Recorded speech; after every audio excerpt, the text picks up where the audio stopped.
In this video, I will show you how to use the Meta Official together with your WhatsApp mobile app.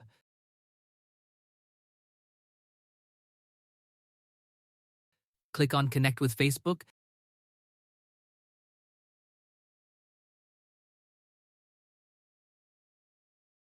Select your Meta business account.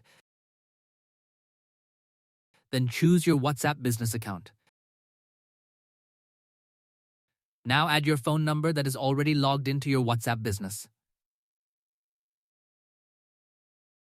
Enter the number and verify it using the code sent to your WhatsApp. Approve all the required permissions and click Continue. Once the connection is complete, your WhatsApp number will appear inside the What's Automate dashboard.